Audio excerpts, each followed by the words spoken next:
Continuamos con la siguiente ponencia. Nos acompaña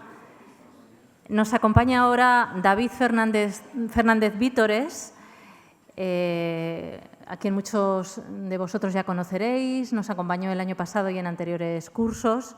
David es doctor en Lengua Española y Literatura y en la actualidad es profesor de la Universidad de Alcalá. Su labor investigadora se centra en el estudio del valor estratégico y relativo del español y de las principales lenguas internacionales desde una perspectiva sociodemográfica, política y económica. En este ámbito es autor de varios libros, entre ellos La Europa de Babel, publicado en 2011, El español en las relaciones internacionales, de 2012, junto con Javier Rupérez, La lengua española en Marruecos, en el 2014, La Europa multilingüe, de 2010, y Lengua y reconstrucción nacional en la CEI, de 2008.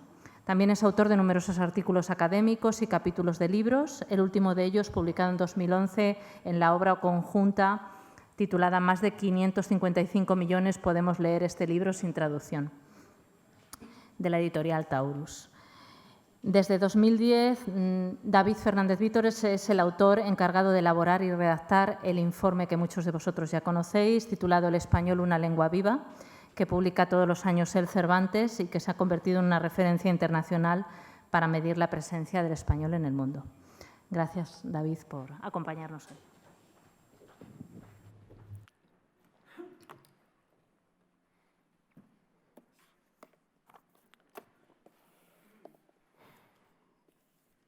Bueno, pues muchísimas gracias al Instituto Cervantes por darme la oportunidad de participar en este curso de verano. Por supuesto, a su director académico, Richard Bueno Hudson, por brindarme esta oportunidad, y a la Unidad de Hispanismo por la estupendísima organización, como el año pasado, exactamente igual, ¿no? Este curso de verano lleva por título El futuro de la lengua española en el mundo, ¿no? Que la verdad es que es un título muy ambicioso, ya lo ha reseñado Arsenio Escolar, ¿no? Entonces, a mí me gustaría partir de las cifras que ya se han dado de hablantes globales de español para esos 580 millones de hablantes agregados, nativos, no nativos, estudiantes de español, para ir desglosándolas poco a poco en sus elementos o en los elementos que yo considero que son los más reseñables o fundamentales para establecer la situación del español en el futuro, aunque, como sabemos, pues el futuro es impredecible, todo lo hemos señalado aquí y lo sabemos perfectamente, ¿no? Pero está bien hacer prospecciones, como lleva el título esta charla, para montarnos estrategias que nos permitan seguir avanzando, ¿no? Desde mi punto de vista, ¿no? Entonces, bueno, antes de nada, vamos a dar una imagen global que todos conocemos, pero que conviene repasar del español, ¿no? Este es el mapa del español que todos conocemos, ¿no? Es un mapa donde el español es oficial, vemos que es un territorio relativamente amplio. Otra cosa que nos llama la atención es que es bastante compacto, ¿no? Toda Sudamérica, salvo Brasil y Guayanas, Centroamérica, Grandes Antillas, Centroamérica menos Belice, España y ese puntito que nos encanta tener ahí en África, que es Guinea Ecuatorial, ¿no? Que parece que tenemos presencia en el continente africano y nos pone de muy buen humor al ámbito hispanohablante en general, ¿no? El hecho de que en este espacio hispanohablante la mayoría de los países compartan frontera, lo que nos está indicando básicamente es que la dispersión geográfica de esta lengua es relativamente escasa, ¿no? A pesar de ello, y ya se ha señalado aquí, podemos encontrar varias variedades de español que sí, normalmente dividimos en 8 variedades, las 5 en el continente americano y las 3 que están más en la península y Canarias, ¿no? Podrían ser muchísimas más, ¿no? Y son variedades que, desde mi punto de vista, y a pesar de lo que acabamos de escuchar de Arsenio Escolar, están por ahora aguantando bastante bien los embates de la globalización, por ahora, ¿no? Es una globalización que, como bien ha señalado, está caracterizada por la presencia de grandísimos medios de comunicación en español que muchos de ellos no se preocupan por adaptar los contenidos elaborados en una variedad concreta de español a aquellos mercados en los que se hablan variedades distintas del español, ¿no? Esto, unido a la era de Internet, que lleva 20 años, dijiste que escuchaste por primera vez el término Internet, ¿no? Pues yo creo que por ahí también, ¿no? Es un medio que, como todos conocemos, está caracterizado por su ubicuidad, por la ausencia de fronteras físicas. Estos factores, por supuesto, pueden estar favoreciendo una transferencia entre los distintos caudales lingüísticos de las distintas variedades que podría estar reforzando la ya de por sí homogeneidad que se observa en el español actual, ¿no? Que es bastante homogéneo el español actual. Es homogéneo y presenta una gran comunicatividad debido precisamente a eso, ¿no? Antes hablábamos de que comunicatividad, básicamente, cuando los lingüistas hablan de comunicatividad, se refieren al hecho de que dentro de este territorio dos personas que se encuentren al azar o que escojamos al azar utilicen la misma lengua para comunicarse, ¿no? En el caso del español es muy alto. Esto quiere decir que, decías antes, un chihuahueño, por ejemplo, en el norte de México, si se encuentra con un español o con un fueguino en el sur de Argentina, casi con total probabilidad va a emplear el español para comunicarse, ¿no? Esto es tremendo.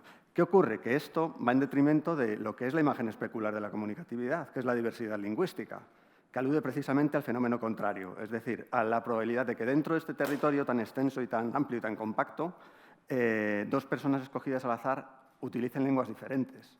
En el caso del español es prácticamente inexistente o nulo, ¿no? esta probabilidad. Aunque es lengua oficial bueno, este es el mapa de la oficialidad. En 20 países, 21 si incluimos a Puerto Rico, que sabemos que tiene ese estatus jurídico peculiar de Estado libre asociado a los Estados Unidos, pero solemos incluirlo como país hispanohablante en las contabilizaciones, ¿no?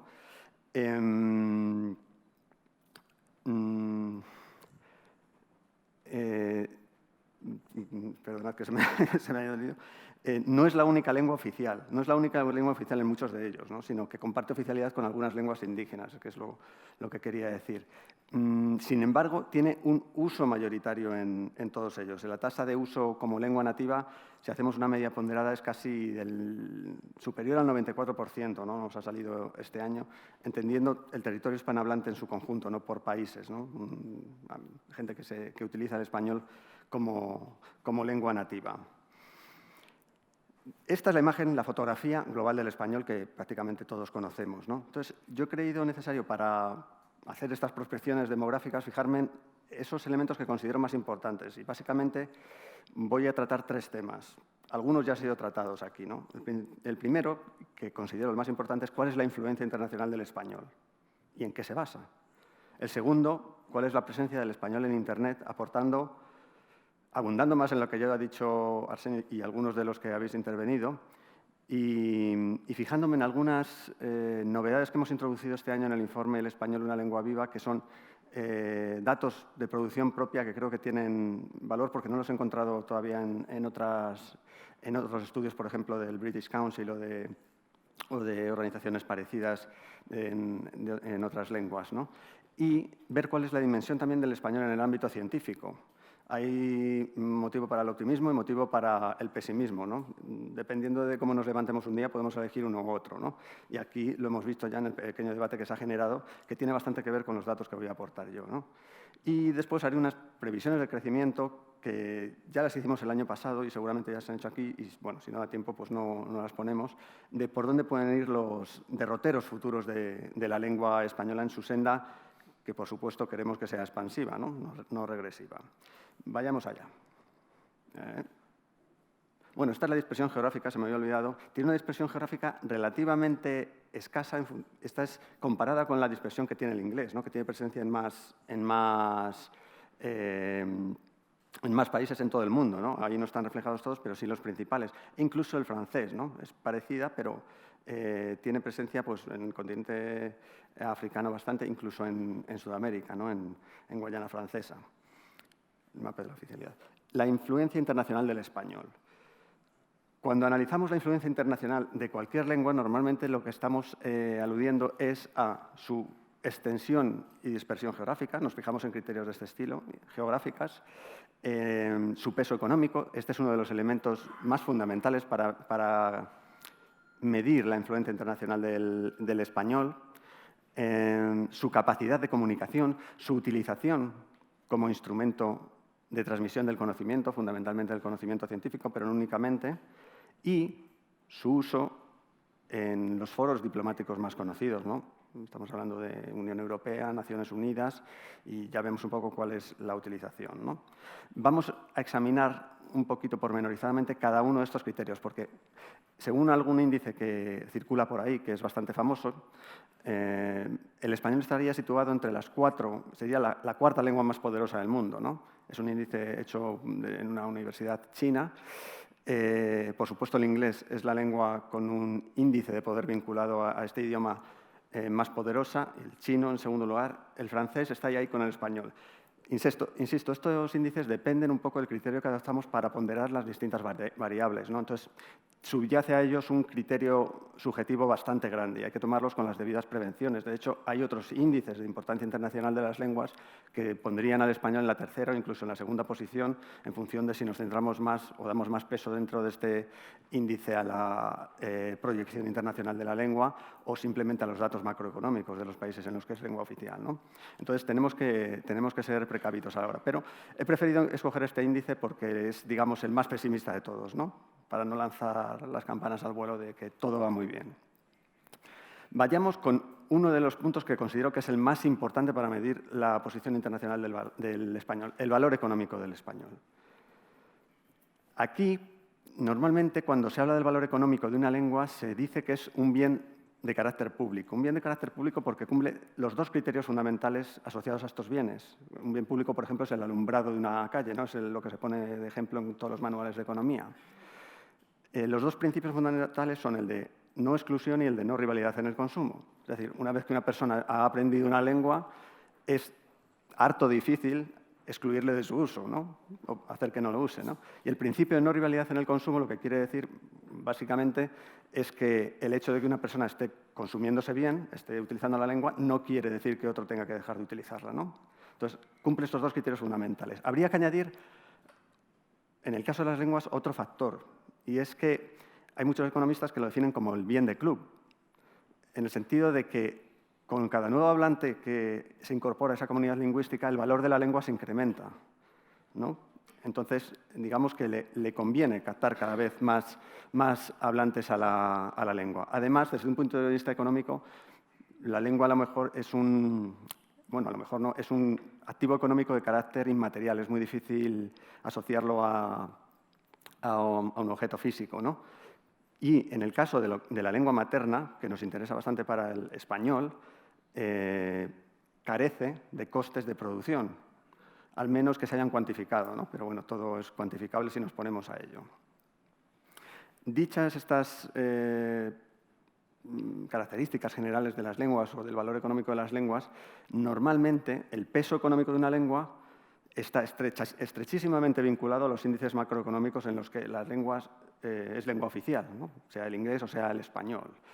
En este sentido, pues, por ejemplo, el número de hablantes, el poder de compra de estos hablantes, la proyección internacional que tengan esos hablantes o esos países en los que es lengua oficial, son factores tremendos, ¿no?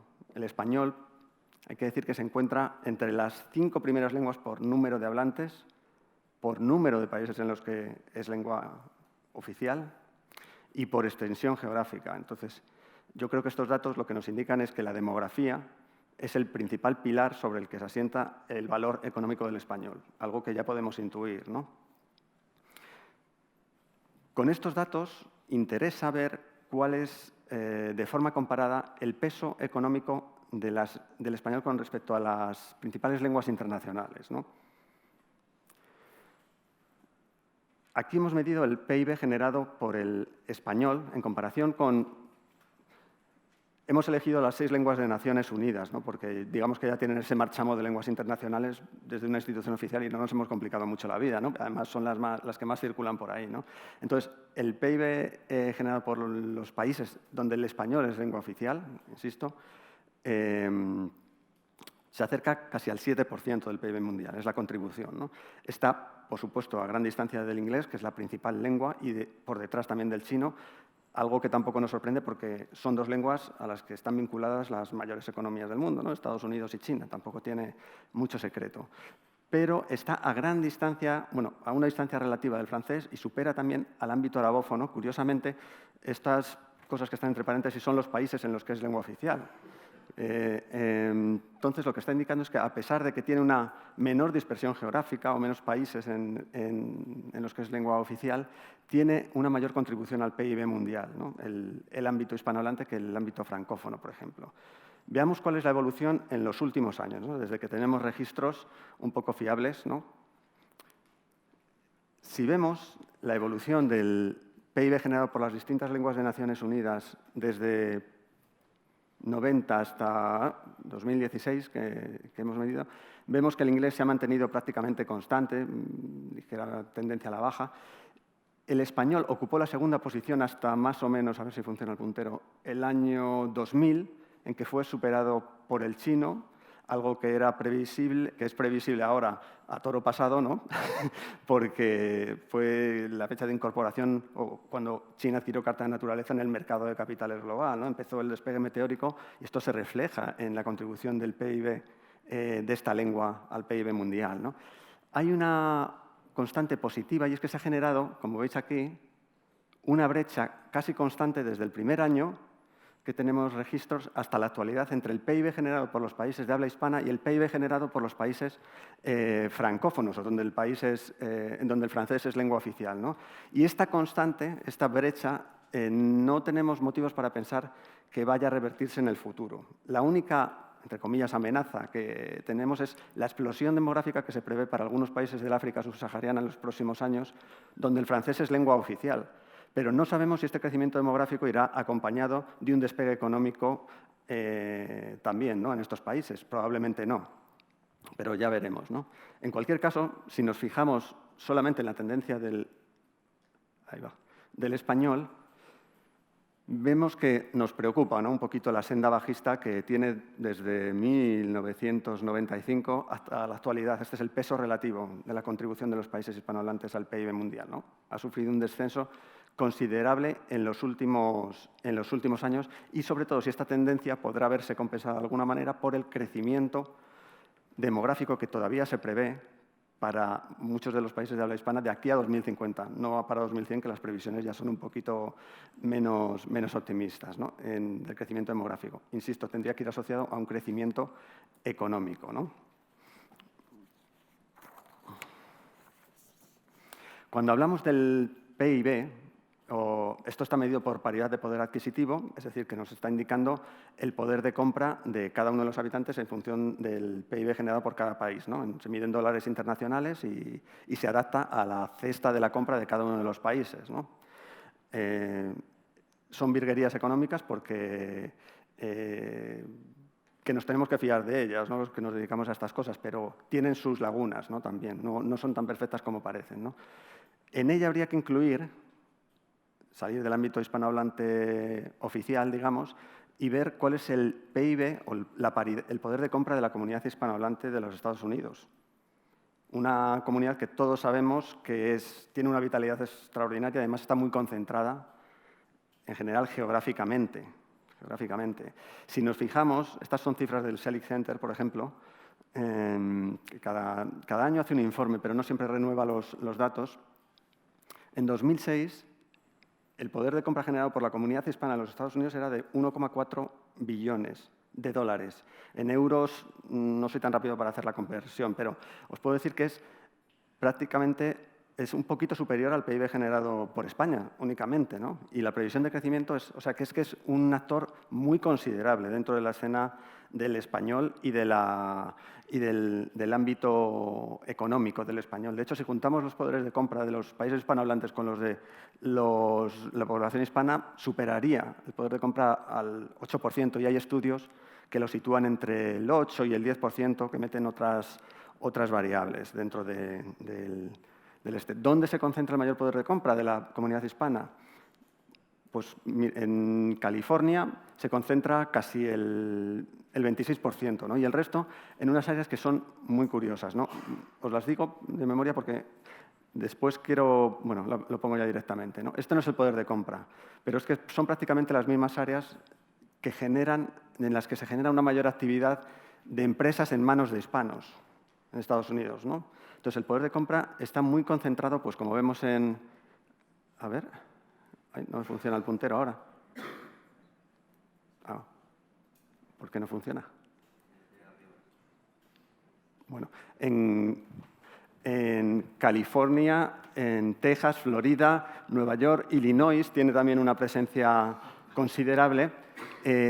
No coinciden exactamente estas zonas con los grandes núcleos donde el porcentaje de población nativa es mayor, sí en números, sí en términos netos, ¿no? California y Texas, pero por ejemplo Nuevo México, Nuevo México, la mitad de la población prácticamente, los últimos datos que tenemos hablan de un 48, casi 49% de la población es de origen hispano, y ahí no se refleja tanto, ¿no? Con lo cual hay una movilidad por el resto de los Estados Unidos, y el hecho de que no coincidan quiere decir que se está mezclando la actividad en manos de hispanos con el resto de la actividad en manos de angloparlantes, digamos, ¿no? Está mezclado, no está un poco desvinculado de la lengua, y esto es, en teoría, positivo. Otra cosa importante para medir la presencia internacional es la actividad en el comercio. Algunos de los datos que estoy dando me gusta porque vienen a complementar cosas que ya ha dicho Arsenio en su intervención, ¿no? Entonces, yo creo que puede ser ilustrativo sacar algunos datos de estos, ¿no? En general, los modelos que se han hecho hablan de que el hecho de compartir una lengua en el comercio internacional duplica los intercambios bilaterales entre los países. No es una ley de hierro, pero es lo que se suele decir, ¿no? En el caso del español, los estudios que se han hecho nos dicen que se cuadruplican los intercambios comerciales entre los países que tienen como lengua común el español, ¿no? Además, es una variable mucho más importante en el ámbito hispanohablante la variable lengua común que en el ámbito angloparlante. Esto no es ni positivo ni negativo, es simplemente un rasgo que existe, ¿no? Bien, esto tiene que ver con algo que se ha dicho en la ponencia anterior, ¿no? Igual que el comercio internacional es importante porque refleja la importancia internacional de la lengua, también es un factor de influencia en otros ámbitos lingüísticos. No solamente periódicos en Internet penetran mercados en otros ámbitos lingüísticos. Cualquier producto que se introduce en un ámbito lingüístico diferente desde un ámbito hispanohablante está dejando una huella lingüística que muchas veces está asociada a la calidad propia de las traducciones. Los traductores hablan de localización, que no es solamente traducir contenidos o letras, sino adaptar lingüísticamente y culturalmente el producto a la sociedad de destino. Esto se puede hacer perfectamente para que nadie note que está leyendo o adquiriendo un producto traducido, o con errores, como hacemos todos los humanos, con lo cual se van incorporando huellas lingüísticas en forma de préstamos o de estructuras.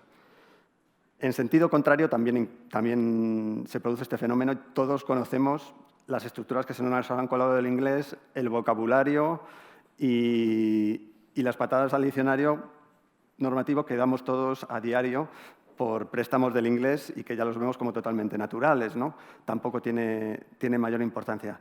En este sentido, me gustaría ver, este estudio lo hice el año pasado, y es ver desde cuáles son los principales ámbitos lingüísticos de importación del conjunto de los países hispanohablantes.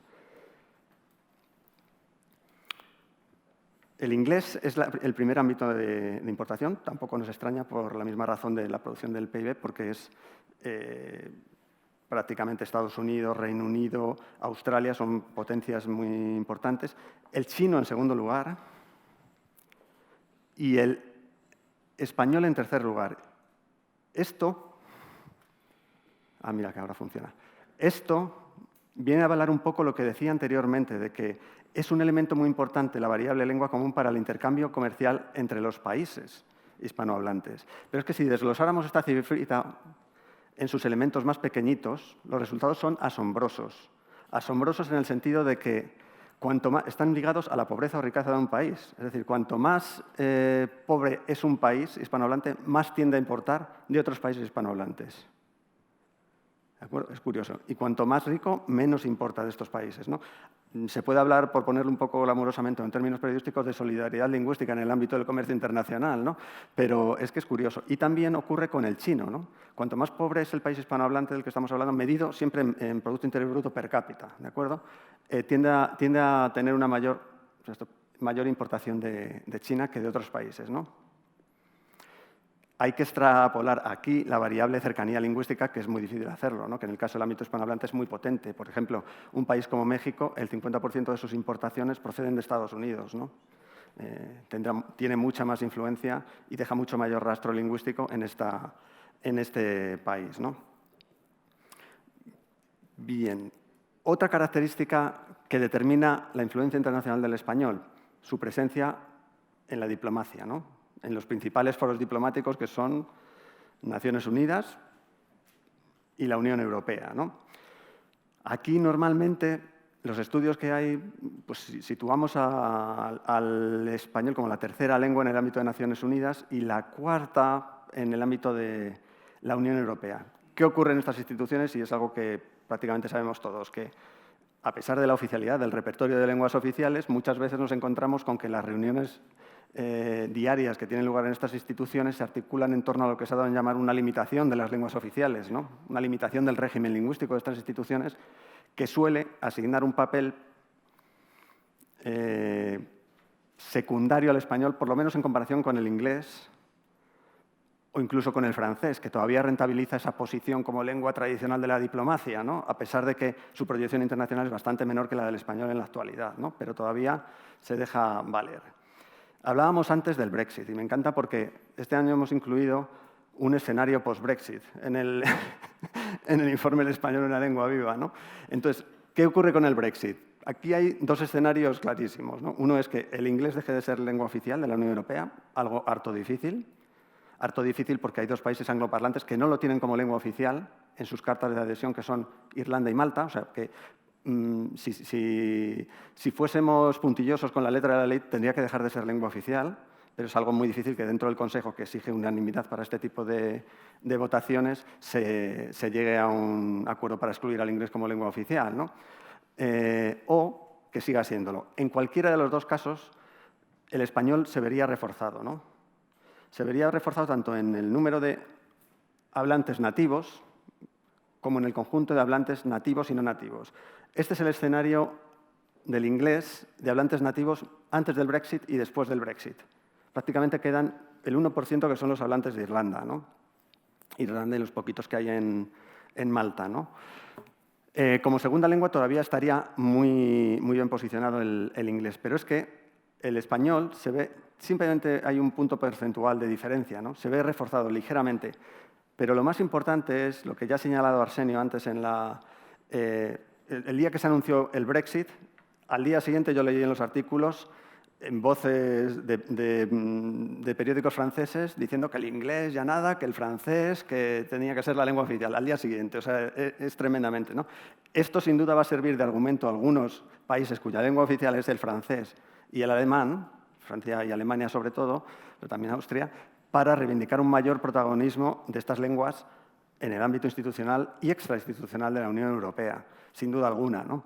Que podrá beneficiar indirectamente al español, porque hasta ahora todas las políticas que han apoyado el multilingüismo, que ha sido un poco para frenar un poco el protagonismo del inglés dentro de la Unión Europea, han tenido como consecuencia un aumento del protagonismo del español en general, pero no han frenado para nada, han sido ineficientes porque no han frenado la consolidación del inglés como lengua franca de la Unión Europea, ¿no? Bien, este es el ámbito general de la proyección internacional. Ahora me voy a fijar en algo de lo que hemos estado hablando durante la hora anterior, que es Internet. Vayamos allá con las cifras globales, que son bonitas. Esto es lo que nos dice Miniwatts, que es los datos que maneja todo el mundo de número de usuarios de Internet, ¿no?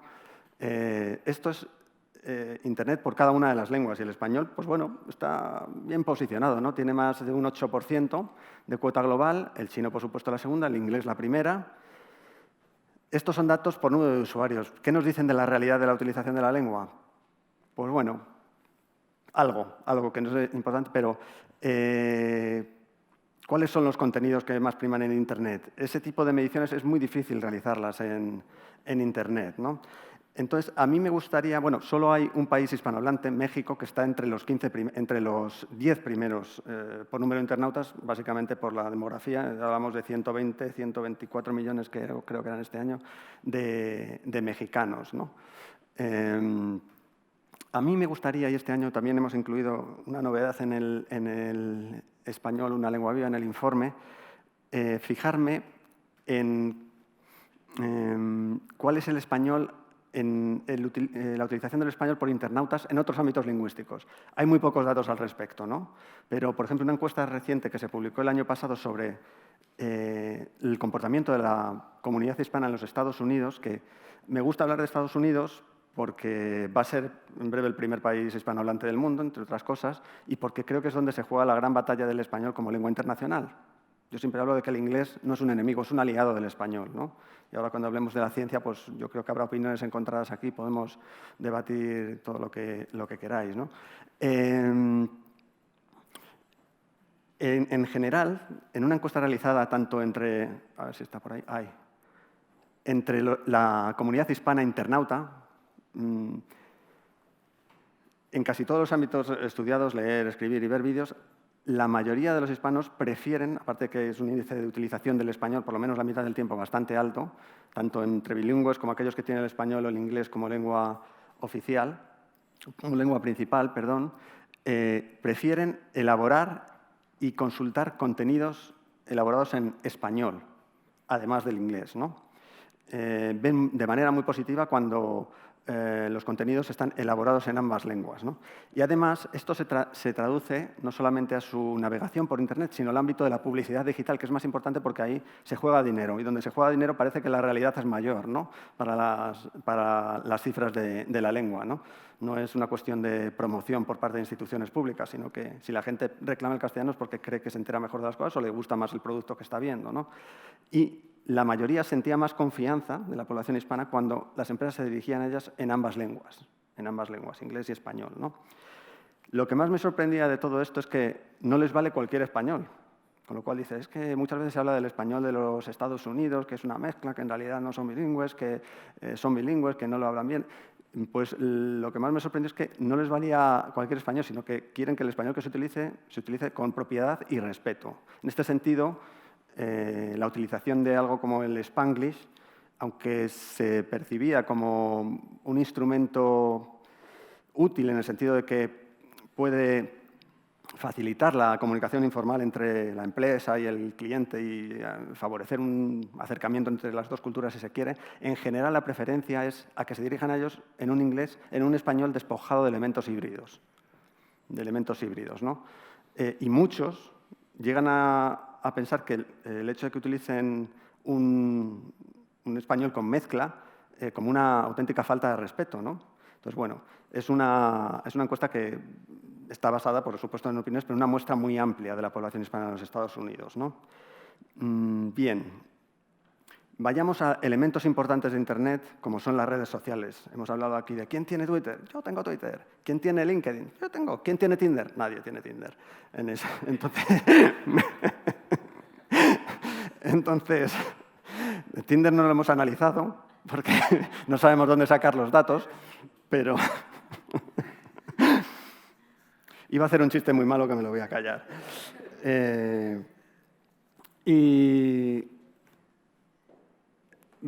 Estos son datos de producción propia, no existen para ninguna de las lenguas y los hemos sacado este año por primera vez.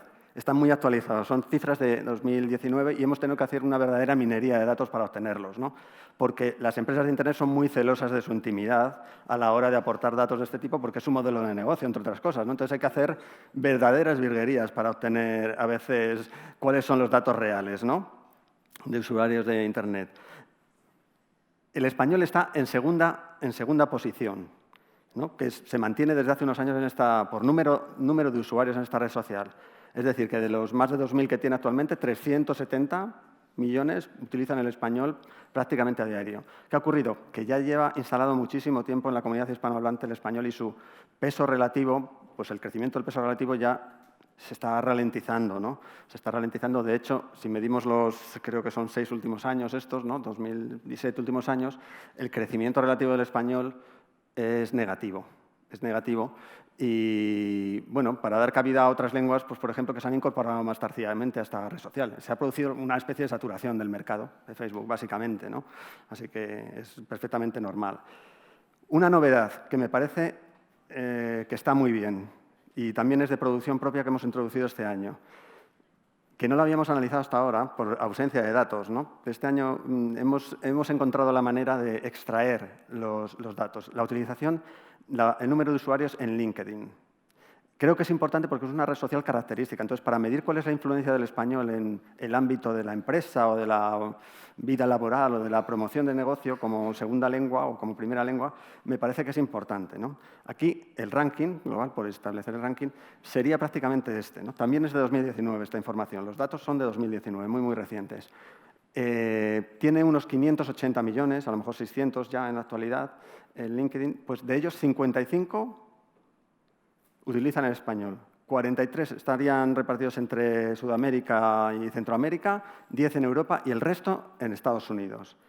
Entonces, dadas las características de esta red social, que es de promoción en el mundo laboral, he creído interesante analizar cuál es la distribución geográfica de la utilización de esta red social en Estados Unidos para ver en qué medida está siendo utilizada dentro del mercado angloparlante como herramienta de promoción o de acceso a puestos de trabajo que den una ventaja competitiva a las personas que saben español en detrimento de las que no lo saben, ¿no?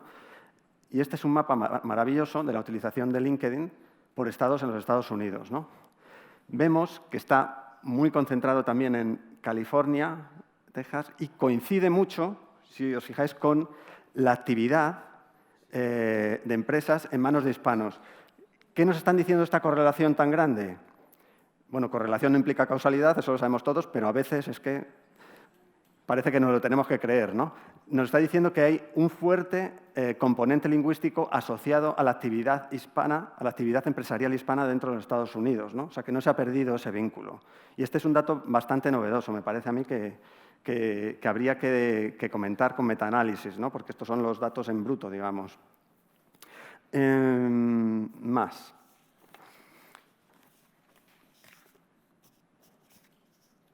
Twitter también lo analizamos. Estos son datos no tan recientes, pero de 2017 vemos que ocupa la segunda posición. En Twitter hay estudios muy interesantes que nos hablan, por ejemplo, de cuál es la utilización en grandes áreas urbanas en países angloparlantes como Estados Unidos y Reino Unido, ¿no? Entonces, se puede ver por distritos cuál es la localización de los tweets intercambiados en lengua española, ¿no? Entonces, es maravilloso. Esto salió en un estudio hace ya bastantes años, como 2013 o por ahí. Parece que es de Twitter of Babel, me parece que se titulaba el artículo. Y es fabuloso ver que en Queens, por ejemplo, hay muchísima más, en Manhattan menos. Es curiosísimo, ¿no? Wikipedia. Santo grial de Wikipedia. Había una pregunta por ahí que no me acuerdo quién la había hecho, pero ¿por qué no hay instituciones públicas que promocionan que los estudiantes hagan cada uno una página? Bueno, eso sería maravilloso. Esta es la utilización por número de usuarios, porque el ranking que hemos dado antes era a lo mejor por contenidos, ¿no? Y es que chirría bastante que por número de usuarios estemos en segunda posición a gran distancia del francés y por número de contenidos estamos en el puesto 9º, de hecho 8º el año pasado, es tremendo. Aquí huele a chamusquina, ¿no?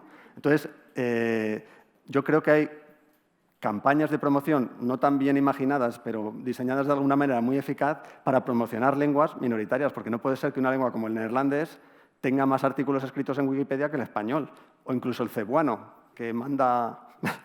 ¿Eh? Pues no lo sé, pero a lo mejor son políticas de este tipo, simplemente que a cada estudiante, pero son realmente eficaces. Yo no he conseguido el dato, ojalá lo tuviera, pero hay elementos de políticas lingüísticas ahí que son o públicas o privadas, porque es muy raro eso. Es muy raro, porque son lenguas minoritarias algunas, ¿no? Que están por delante del español. Tienen más editores de contenidos, pero menos usuarios, ¿no? Entonces, ahí hay algo detrás, clarísimamente, ¿no? A lo mejor nunca se me ocurrió preguntar a los responsables de Wikipedia, a lo mejor me lo dicen, ¿no? Pero sería raro, ¿no? En fin, aquí está en la segunda posición a gran distancia del francés, alemán y el resto de las lenguas, ¿no? Bien. Pasemos a otro sector que considero de especial relevancia y aquí ha generado un debate bastante acalorado, ¿no? El ámbito científico. El ámbito de la ciencia es peliagudo cuando se habla del español, ¿no? Es clarísimo que el ámbito de la ciencia va a ejercer un papel protagonista en los últimos años, sobre todo bueno, estoy hablando de la cultura en general, pero me voy a referir sobre todo a la ciencia, especialmente la cultura científica, ¿no? Porque es la portadora de esa innovación tecnológica que al final acaba redundando en la riqueza potencial de los países. Si son hispanohablantes, pues mejor todavía, ¿no?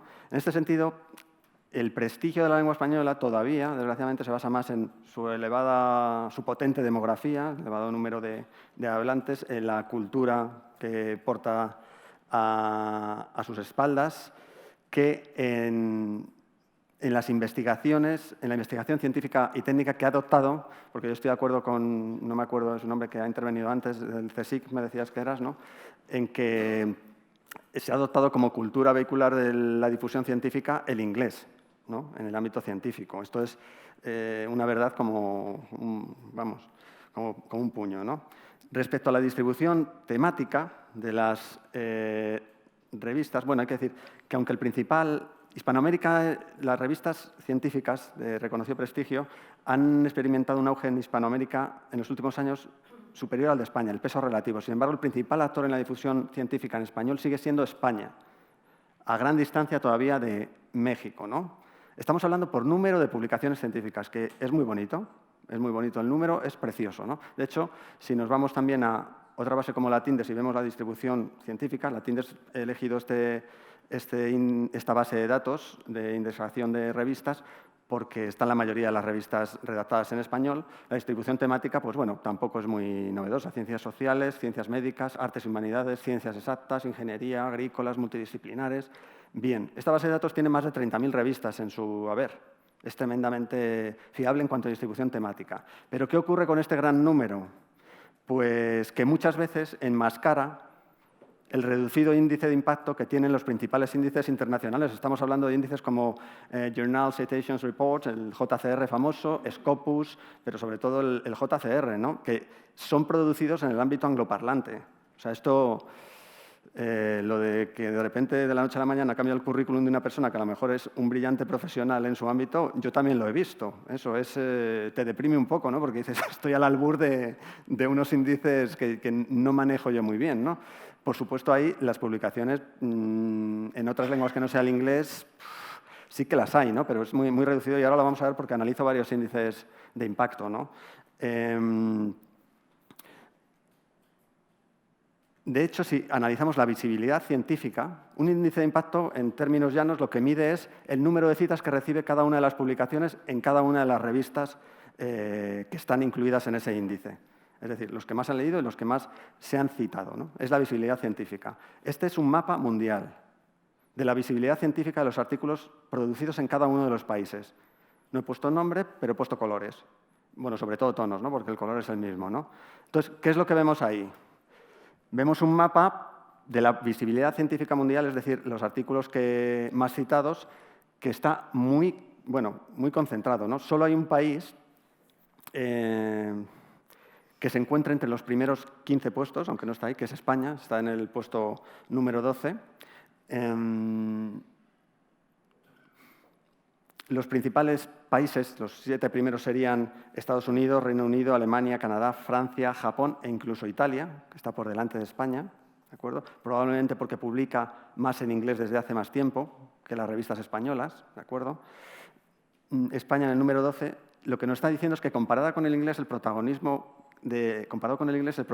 científico de las revistas hispanohablantes, no necesariamente en español, hispanohablantes, porque muchas pueden estar editadas en inglés directamente, es prácticamente anecdótico, ¿no? salvo en el caso de España, es meramente anecdótica. Me estoy refiriendo a literatura científica revisada por pares, revistas, se llama revisión de pares ciegos, ¿no?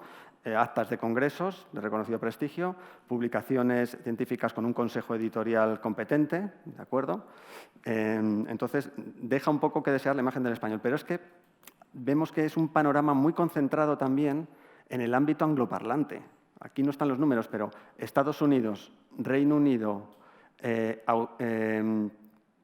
y Australia, por ejemplo, y Canadá, están entre los primeros 10 países por número de artículos citados de las revistas que producen, ¿no?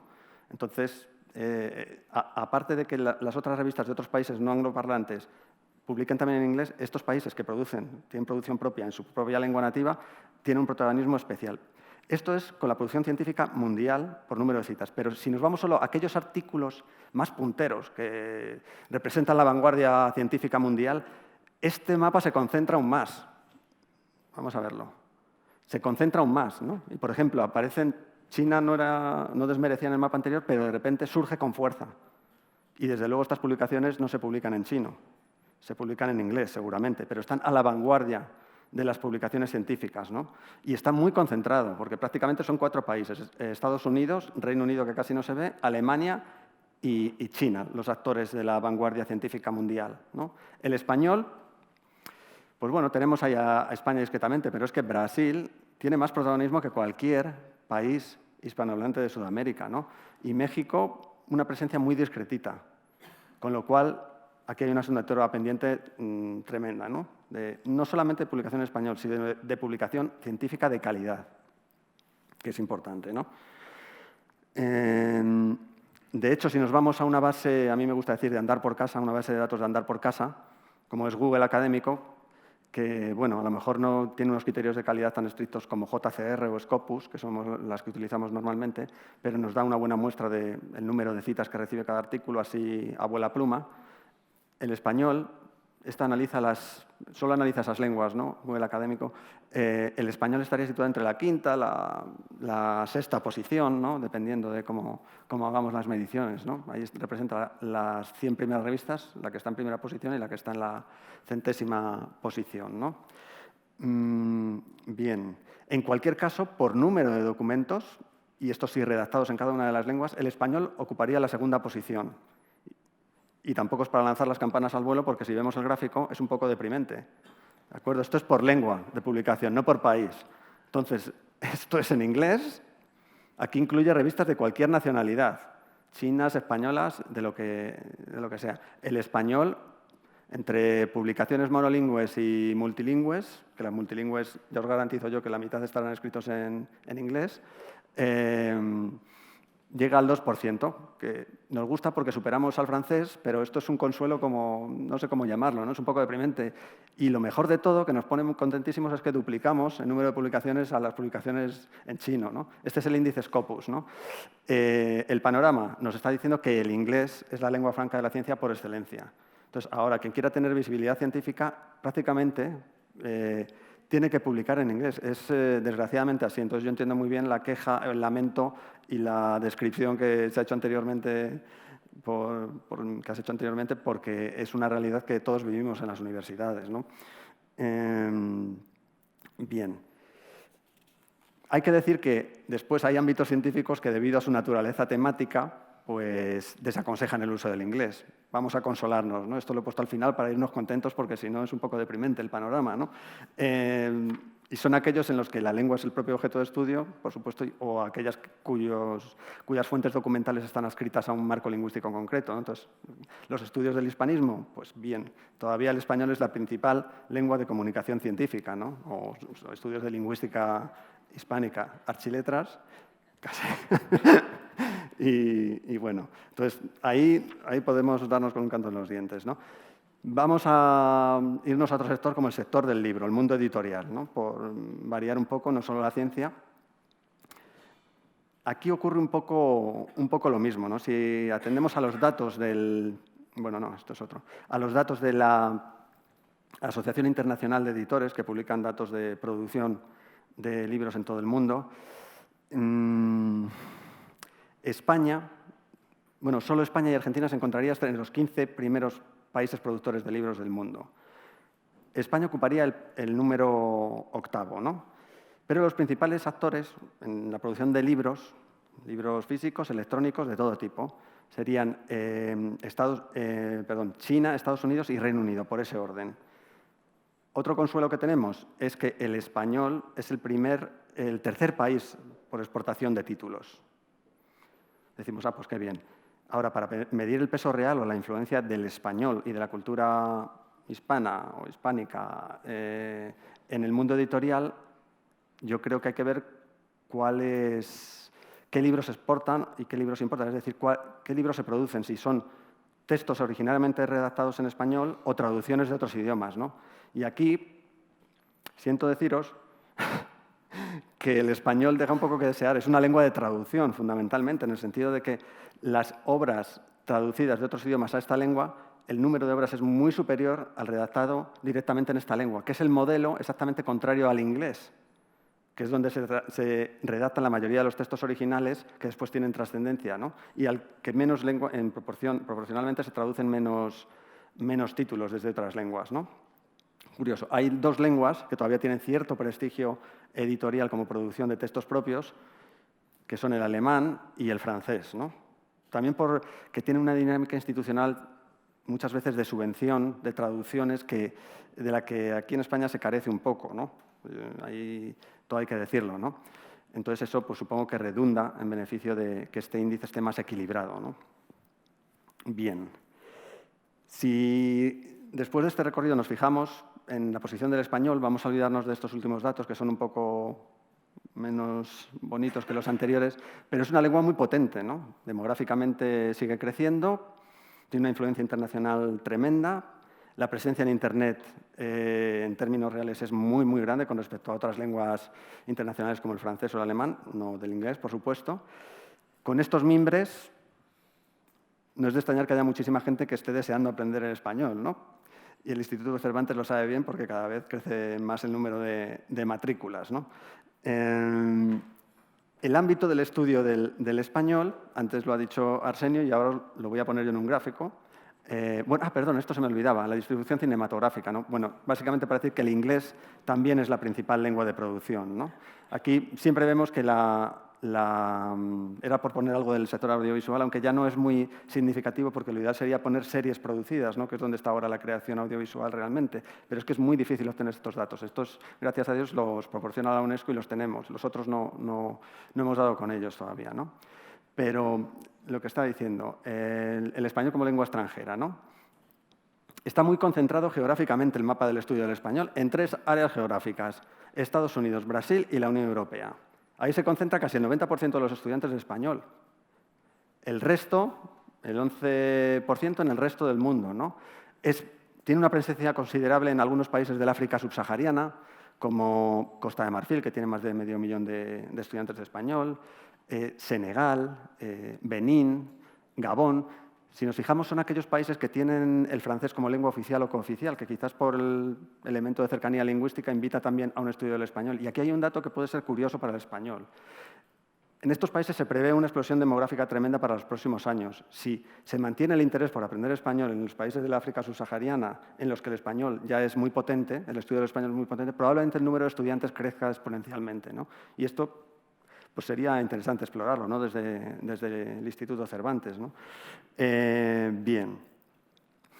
Vayamos a los 2 centros de interés, Estados Unidos y la Unión Europea, ¿no? Que creo que es interesante. A ver cuál está antes. Este es el número de alumnos de lenguas extranjeras más estudiadas en la Unión Europea. En la Unión Europea tenemos un problema, y es que el aprendizaje de los idiomas está muy influido, para bien o para mal, por las políticas lingüísticas diseñadas desde las instituciones. Un factor tan tonto como que la Comisión Europea tenga como lenguas de trabajo el inglés, el francés y el alemán supone un clarísimo incentivo a aprender esas lenguas en detrimento del español, que muchas veces tiene un papel que no le corresponde por su proyección internacional con respecto al francés, por ejemplo, ¿no? Bien. De todas maneras, las previsiones, o sea, está en cuarta posición, pero a veces está en la tercera, dependiendo del año que escojamos. Estos son los datos más recientes que tenemos. Una encuesta que se realizó el año pasado dibujaba un panorama muy alentador para el español. Y es que se realizó una encuesta entre europeos situados entre los 15 y los 30 años a los que se les decía qué otras lenguas extranjeras les apetecería estudiar. Pues en 19 de los 28 estados, porque todavía hay 28, la primera opción fue el español, con lo cual las previsiones... Era una encuesta que era la expresión de un deseo, ¿no? No la voluntad de ponerse a estudiarlo, pero oye, algo es algo. Pero es que el porcentaje en los que no era la primera opción de gente que quería estudiar español era tremendamente alto, ¿no? Este es un mapa también por intensidad. Entonces, llama la atención, por ejemplo, en Países Bajos, ¿no? y en Finlandia, incluso en Reino Unido, el deseo o el interés por esta lengua, ¿no? En el caso de que alguien decida aprender una lengua, ¿no? Entonces, esto es tremendamente positivo. Y también nos sugiere que si se pudiese desarticular el encorsetamiento que suponen estas políticas institucionales, quizás aumentara la tasa de alumnos de español en la Unión Europea, ¿no? En detrimento de las 2 lenguas principales, cosa que no veremos casi seguro, ¿no? Me refiero al francés y al... Voy a coger un poquito de agua con vuestro permiso. Y al alemán, ¿no?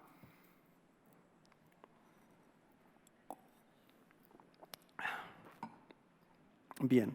Otro actor fundamental en el estudio del español. En Estados Unidos, en todos los niveles de enseñanza, desde preescolar hasta la educación superior, el español es con diferencia la lengua más demandada. Este es un gráfico de los alumnos matriculados en escuelas primarias y secundarias de los Estados Unidos. Es que triplica el número de alumnos de español al número total de alumnos matriculados en cursos de otra lengua. Un dato fundamental aquí. Hay 8 millones, un poquito más de 8 millones en Estados Unidos, no me acuerdo cuál es la cifra exacta. ¿Qué ocurre? Que estas son las escuelas que imparten, que tienen programas de lengua extranjera, que no es lo más habitual en Estados Unidos. Algunos no imparten lengua extranjera en ninguna de sus escuelas, ¿no? Con lo cual, el margen de crecimiento del alumnado en este sector educativo es tremendamente alto, ¿no? Y este patrón se traslada al ámbito universitario, donde, si nos fijamos, el número total de alumnos matriculados en cursos de español supera el número total de alumnos matriculados en cursos de esta lengua. A mí me gusta mucho este gráfico, porque los alumnos que van a la universidad y deciden estudiar español lo hacen con conocimiento de causa. Es decir, pensando que les va a resultar útil cuando sean alumnos egresados de la universidad, porque lo van a poder vender en el mundo laboral, van a obtener un trabajo mejor asociado al aprendizaje de la lengua, ¿no? Podemos decir, quizás es que en Estados Unidos, como la comunidad hispana es muy potente, esto invita a mucha gente a estudiar español, pero es que si nos trasladamos a un área geográfica diferente, como Reino Unido, donde la variable comunidad hispana desaparece, los datos que nos llegan del British Council es que el español es percibido como la lengua más útil para los ciudadanos de Reino Unido, ¿no? Y estos son informes que llegan cada 3 años. Vamos terminando. Con todos estos datos, voy a hacer una previsión que probablemente ya se haya dado, ¿no? De crecimiento. Si hacemos una previsión de las principales lenguas, que son, ya lo ha dicho Arsenio antes, árabe, chino, hindi, español e inglés, vemos que por cuestiones de demografía el inglés y el chino van a ralentizar el crecimiento de aquí a 2050, mientras que el español y el hindi van a experimentar un crecimiento moderado. El árabe experimentará un crecimiento relativo mayor, pero tendrá un nivel de uso menor. A fin de determinar cuál va a ser la posición del español, yo creo que hay que señalar que, por ejemplo, el chino y el hindi son lenguas muy concentradas geográficamente y también, si me apuráis, políticamente, ¿no? Con lo cual sugiere cierta fragilidad para su expansión como lenguas francas internacionales. Por su parte, el árabe, aunque presenta una mayor dispersión geográfica, el hecho de que exista una variedad estándar distinta a la nativa de la mayoría de los países, en la comunicación formal, en los medios de comunicación, y a veces también la existencia de muchos dialectos que tienen dificultad de inteligibilidad mutua, sugiere también o expresa una rémora a la hora de implantarse como lengua franca fuera del ámbito arabófono, porque dentro sí que sabemos que funciona bastante bien. Lo que quiero decir con esto es que los escollos fundamentales que va a tener que sortear el español en su senda expansiva, si es que esta es expansiva en el futuro, van a estar tremendamente vinculados a las principales lenguas internacionales, al inglés y al francés, ¿no?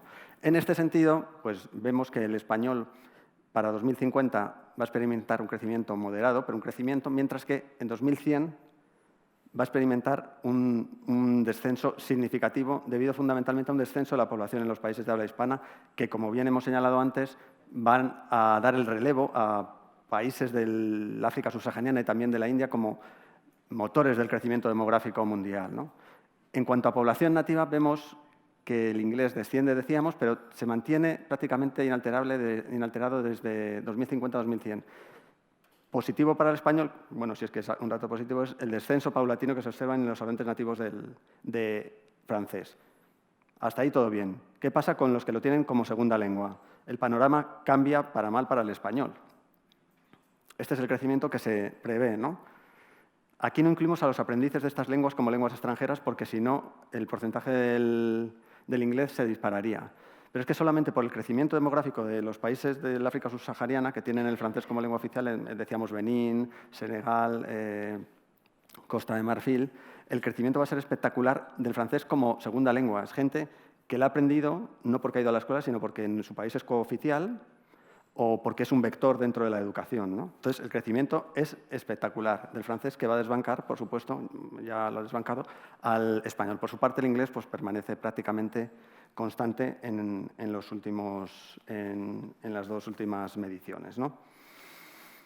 Agregando los datos, por supuesto, pues serían estas las cifras del español. Estamos en 580 en la actualidad, ahí sí que metemos a los estudiantes de español. En 2050, 756 y desciende el número neto de hablantes de español en 2100. Cuando hablamos de este crecimiento, incluimos a la comunidad hispana de los Estados Unidos, que en breve va a ser el segundo país hispanohablante del mundo. Los datos que nos llegan del censo de los Estados Unidos dicen que en 2060 los hablantes de español, los estadounidenses de origen hispano, que no son hablantes de español, todos, ascenderán casi a los 120 millones. Estamos hablando de más del 28% de los estadounidenses. Es cierto que el hecho de ser hispano no lleva aparejado un conocimiento efectivo de la lengua, pero es que las cifras que nos llegan del propio censo de utilización en el entorno doméstico del español dicen que hay una correlación tremendamente alta entre estas variables, ¿no? De más del 70%, con lo cual es previsible que si no hay una regresión de políticas de castigo por utilizar el español, pues la población de hablantes nativos, y además con los datos que hemos tenido de Internet, que quieren que se utilice un español hablado con propiedad, pues probablemente haya una tasa de mantenimiento bastante alta. En este sentido, yo sí que soy optimista respecto de las cifras del español en Estados Unidos, ¿no? Porque creo que ha alcanzado la masa crítica suficiente para sobrevivir como comunidad al margen de la comunidad angloparlante, ¿no? A diferencia de otras comunidades lingüísticas. Es decir, el mito este de Estados Unidos como cementerio de lenguas está desapareciendo en el caso de la comunidad hispana, ¿no? Lo creo yo, pero vamos, hay opiniones para todo. Como colofón o conclusión, el panorama del español. Sí, es una lengua que tiene muchas ventajas, una comunicatividad muy alta, un peso económico también muy relevante, una cultura tremenda a sus espaldas, o portadora de una cultura muy relevante, pero tiene también sus desventajas, ¿no? Escondidas en estas ventajas, y la principal es la demografía, y es que aunque pertenecer a un ámbito lingüístico demográficamente tan potente es beneficioso, porque hablábamos antes del bien de club, es decir, que cuantos más hablantes tiene esa lengua, más poder tiene esa lengua, más difusión internacional, también nos hace un poco vagos a la hora de exportar esta lengua como instrumento de comunicación internacional, ¿no? Es un poco el modelo contrario, o sea, el modelo parecido al que ocurre en el inglés. De acuerdo que es una lengua nativa muy potente, pero no tiene las virtudes del inglés, es decir, no es utilizado como segunda lengua. Entonces, la asignatura pendiente del español, desde mi punto de vista, es abandonar esta zona de comodidad que representa la comunidad amplísima de hablantes nativos y hacer que se expanda más allá del ámbito de la lengua materna. Para lograrlo, por supuesto, hablábamos antes de que es necesaria la conjunción de las actividades de los agentes públicos y de los privados, pero va a depender mucho de la marcha económica de los países de habla hispana, de la utilización del español, no solamente del español, sino de las revistas de los países hispanohablantes que publican artículos en español o en inglés, de artículos científicos relevantes, y, fundamental, me parece, en este crecimiento, es la evolución y el tratamiento de la comunidad hispana de los Estados Unidos, ¿no? En cualquier caso, unas políticas diseñadas desde la realidad de las cifras yo creo que van a ser esenciales, ¿no? Porque al fin y al cabo son las cifras el único instrumento que tenemos para describir la situación en el presente, como hemos hecho, pero también para barruntar por dónde pueden ir los tiros de esta lengua en el futuro, ¿no? Muchas gracias.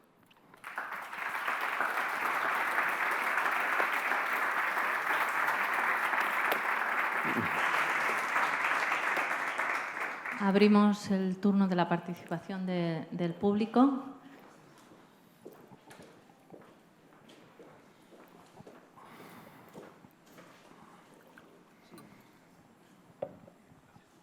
Sí, hola, buenas tardes. Bueno, David, muchas gracias por el análisis tan científico de la exposición, de los datos.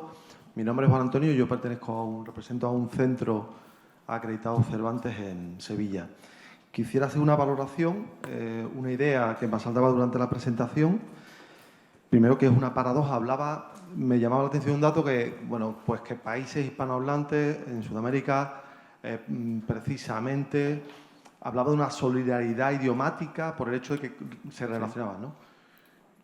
Analizando un poco, esta mi opinión, quizás sea una paradoja el hecho de que precisamente los países hispanohablantes, mientras más inglés hablemos, más capacidad de difusión del español tendremos. Es decir, porque al fin y al cabo eso es algo endogámico. Es decir, posiblemente no se comercie en otro país porque no se habla inglés y al mismo tiempo eso no es recíproco, ¿no?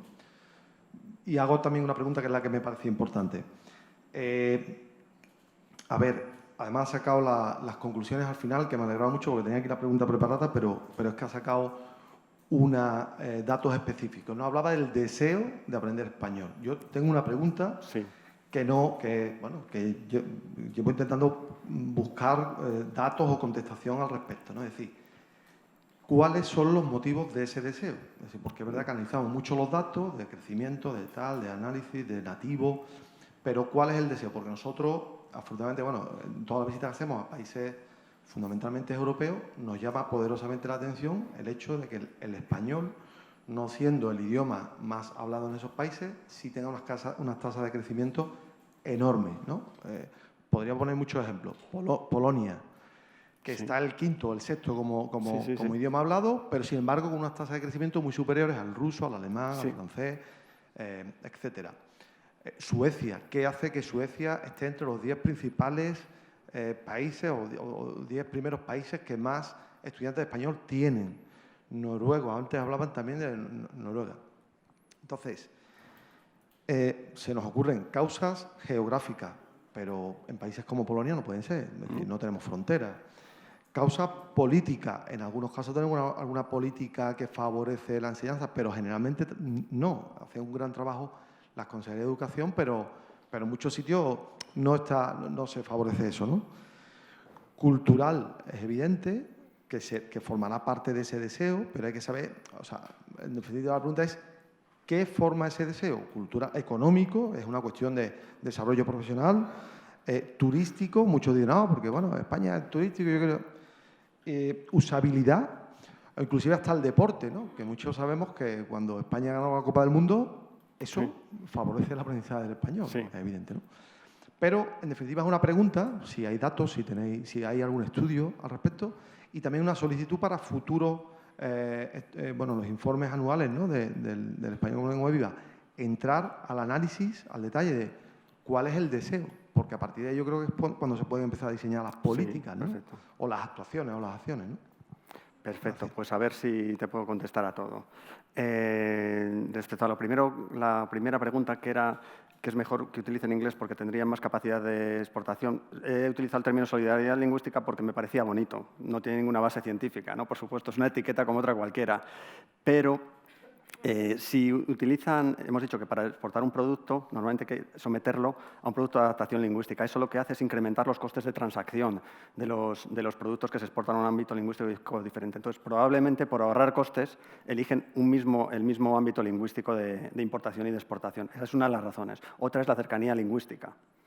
La cercanía geográfica, perdón, ¿no? Entonces, eso entra dentro de las variables. Se necesitan metaanálisis para saber si esas afirmaciones son ciertas, ¿no? Pero así a vuela pluma es lo primero que se me ocurre responderte.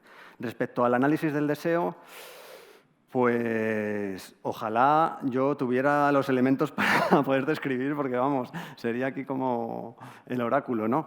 Es muy difícil, no sé. Yo creo que el peso de la difusión internacional del español no es menor en el deseo expresado por los europeos de aprender el español, ¿no? Porque al fin y al cabo, por mucho que las políticas lingüísticas quieran encorsetar el estudio del español y centrarlo en lenguas europeas potentes como el francés y el alemán, a nadie se le puede engañar que tiene una difusión tremenda el español con respecto al alemán, incluso con respecto al francés en la actualidad, ¿no? Entonces, yo creo que los que aprenden un idioma, las personas que se lanzan a aprender un idioma, decíamos que lo hacen siguiendo un criterio instrumental de rentabilidad, ya sea económica o afectiva, ¿no?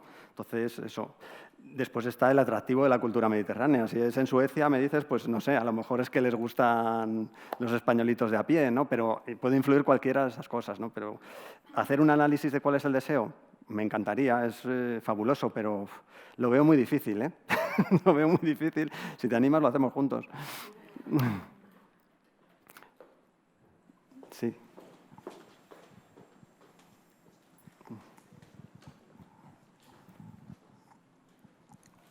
Bueno, yo quería hablar sobre esto que estabais diciendo. Desde mi experiencia como estudiante de lenguas extranjeras, bueno, las humanidades me han enriquecido muchísimo durante toda mi vida y siempre me reúno de estudiantes que aprenden español, tanto estudiantes como amigos míos. Y me llama la atención el trato del español como puente hacia una nueva cultura. Creo que esto es clave, tratar la lengua española como esa llave que abre una ventana y te deja ver un paisaje único que cambia. Y bueno, también creo que parte de la clave está en promover, en fomentar, valorar el aprendizaje de las lenguas y de la enseñanza, los estudiantes, los profesores, tenerlos muy en cuenta, por lo que creo que esto es fundamental para el futuro de nuestra lengua, de la lengua de todos los hispanohablantes.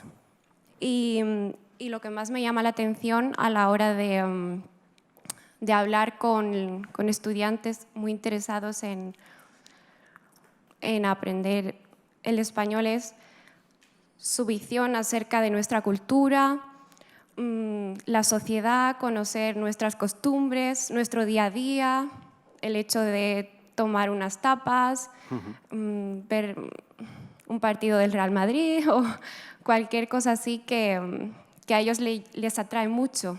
Entonces también creo que es muy importante tener una perspectiva internacional y valorar esto mucho.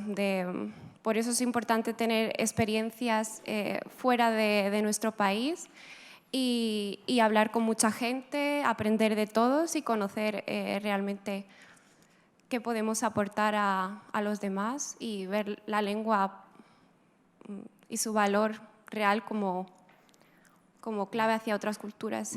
Clarísimamente, aprender una lengua, todos los que hemos hecho ese esfuerzo, es casarse con una cultura, ¿no? O sea, yo ahí estoy totalmente de acuerdo. Pero bien es verdad que cada vez el criterio instrumental al que yo apuntaba antes, cada vez está más presente. Yo lo veo en los estudiantes universitarios, no se lanzan a aprender como aprendía yo griego o japonés en la época, ¿no? Sino que quieren ver qué les va a reportar, ¿no? Aparte de que le sientan un atractivo, que el atractivo existe, ¿no? Cuando te llama la atención una lengua, ¿no? Entonces yo creo que hay que combinar un poco las dos cosas, pero voy a ceder la palabra a Richard, que estaba ahí con ganas de contestarte. Me había prometido no hablar porque si no me lío, pero voy a hablar porque no me puedo callar. Como eterno profesor que soy, pues quería simplemente añadir una cosa más, porque quería simplemente recordar lo que hablamos antes de los datos. Simplemente me gustaría volver a repetir un dato, una cuestión que salió en la primera, en la segunda y ahora en la tercera presentación. Es fundamental que cuando habléis de números y de datos, de demografía, penséis que son todos, es un abanico de variables diferentes las que están encuadradas en cada uno de ellos.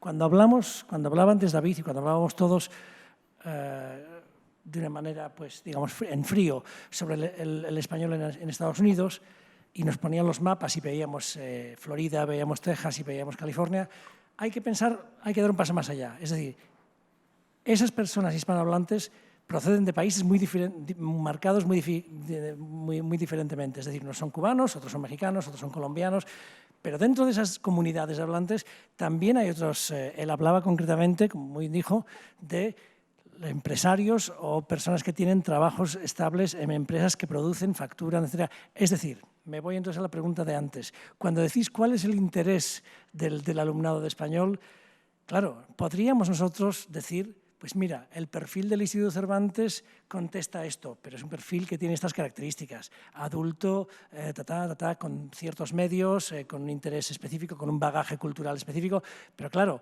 hay que abrirlo a todas las otras variables que hay. ¿Cuál es el interés en el mundo por estudiar español? Habría que hacer una cata muy grande de diferentes sectores y analizarlo en ese sentido. Era solo una puntualización. Perdón por coger aquí el micrófono. Una acotación más que nada. Yo, como les dije antes, trabajo con estudiantes que empiezan desde los 12 años y terminan de estudiar español a los 18. Eso lo requiere la malla curricular del colegio por haber optado a estudiar español. Ahora, mi problemática es que los profesores que están enseñando español no están capacitados para enseñar español, no saben el español, no lo dominan. Entonces, ¿qué pasa con esos chicos que entran a estudiar? ¿Por qué? Porque de chiquitos han venido de vacaciones a España. Eso es su motivación real, estudiar porque o se hicieron de amigos en España o porque les gustó España, porque les gustó la comida, porque les gusta el fútbol. Hay un montón de motivaciones que se pierden. Este chico que entra a ese sistema de 5 años, al segundo año ya no quiere saber más español. Entonces creo que ahí debemos tomar conciencia. Debemos tomar conciencia y, como tú muy bien dijiste y que lo anoté, el español con respeto.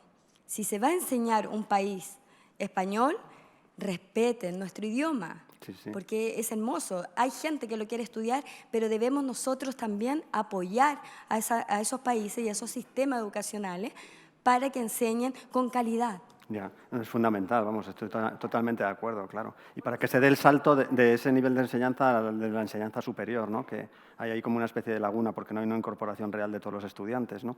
Pero es fundamental, claro, estoy totalmente de acuerdo. De secundaria, y hace 2 años era el 38% que los alumnos optaban por el español. Sí. Hoy en día es el 22%. Fíjate, ha descendido. Bueno. Entonces ya esas cifras dicen. Ya.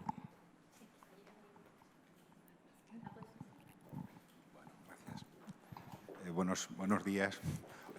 David, me ha parecido muy interesante tu ponencia y hay algunas cosas que querría compartir con vosotros y también poneros alguna pregunta también. Mira, nosotros somos profesores de español en Estados Unidos, concretamente en Washington. Ella trabaja en Arlington, yo trabajo en Fairfax. Y nuestros estudiantes, de esos que hacías, las estadísticas, son muy interesantes. Por ejemplo, cuando tú dices, los españoles de América hablan español.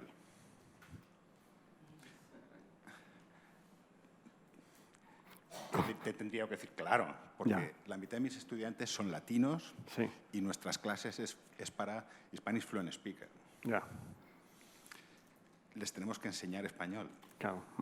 Y son segunda generación, tercera generación y algunos de ellos primera generación. Primera. Tengo estudiantes recién venidos de países centroamericanos, recién venidos de países latinoamericanos, y te puedo decir que hay que enseñarles español. Cuando ellos tú les pones cualquier investigación y tienen que leer en Wikipedia, prefieren leer en inglés, en cualquier fuente, que leer en español, porque no entienden el español.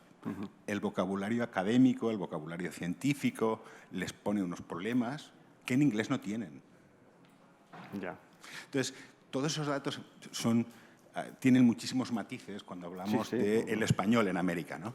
Pero quería poneros alguna pregunta, y es, en Estados Unidos, por ejemplo, nuestros estudiantes, si quieren tener un certificado de bachiller avanzado, tienen que hacer 2 años o más de idiomas. Este es un incentivo maravilloso. Y esa es una razón fundamental por la que el español es, nos has enseñado tú los datos, la lengua más aprendida en los Estados Unidos, porque es la manera de obtener un certificado avanzado. Y el español, comparado con el chino, comparado con el japonés o con el alemán, seguramente es más fácil. Pero la pregunta es, todos esos estudiantes, ¿cuáles son las razones que, como profesores preocupados, podemos ayudarles a entender que el español es atractivo? ¿Qué les aporta el español? Entonces, yo estoy viendo muchos datos que son políticamente correctos, que son argumentos políticos, estratégicos, pero para un chaval de 18 años, de 17, de 16 años, un teenager, ¿cuál es el incentivo? ¿Cuál es el interés? ¿Qué les decimos? Mira, el español te va a dar... Muy bien, gracias. Ya.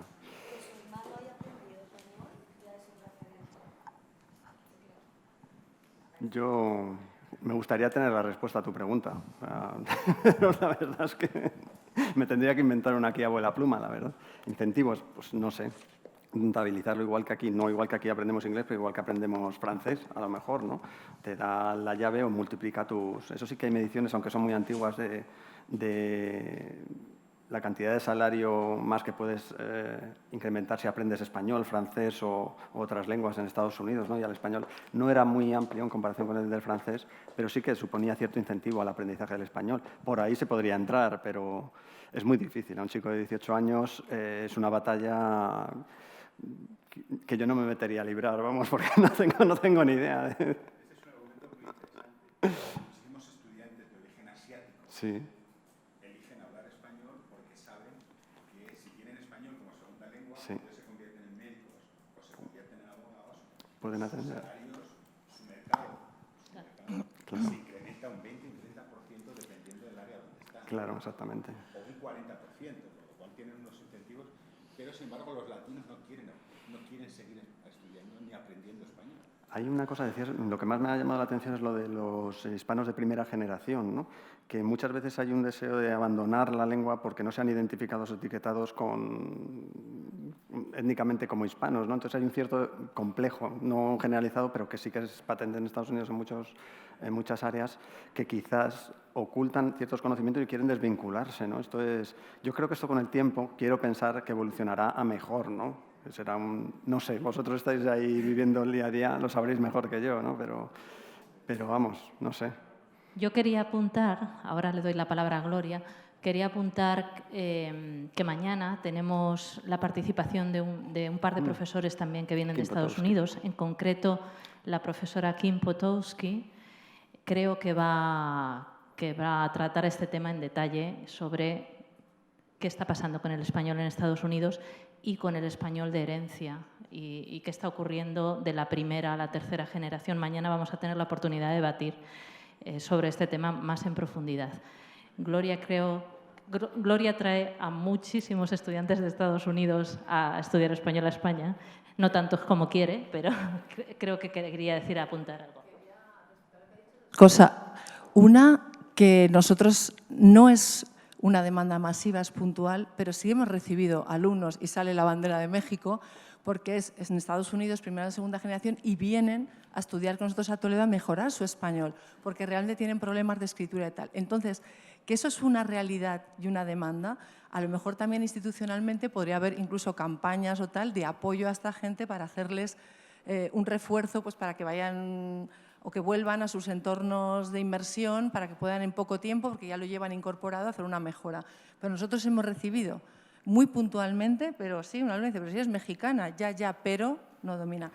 Y luego, por darte algún dato más para alicientes, bueno, aunque sean teenagers y tengan que, todavía como todo esto no sabrán qué van a hacer en la vida, pero estando en Estados Unidos, el español realmente va a ser una necesidad. Una de las cosas que nosotros hemos hecho con grupos americanos durante muchos años con universidades es hacer formación para gente que estaba en grados de educación, maestros, futuros maestros y futuros enfermeros. Si tú vas a ser maestro o enfermero o otras muchas profesiones en Estados Unidos, tú vas a tener que tratar con población hispana. Con lo cual, aquí nos tocamos diferente, nos hablamos, hacer una inmersión cultural, mejorar tu idioma en un ambiente y en un contexto específico. Simplemente decir, oye, aprende español que vas adelantando, que cuando estés en grado, en muchas cosas vas a tener que utilizar esto con tus posibles clientes, sean niños, sean enfermos, sean muchas cosas. Entonces yo creo que les puedes dar un abanico de posibilidades. Es que es una realidad. Claro.